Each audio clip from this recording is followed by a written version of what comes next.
lấy cho ấy kịp lấy đi phải kịp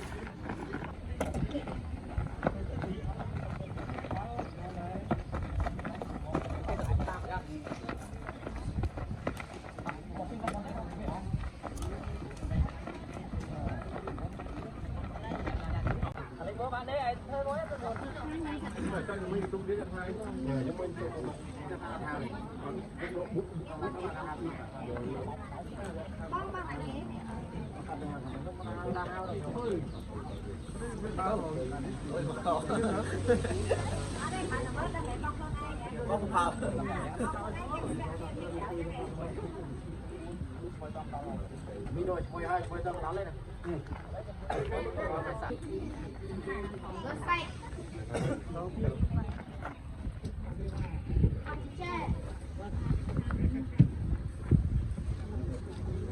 tiêu cái này chăng đi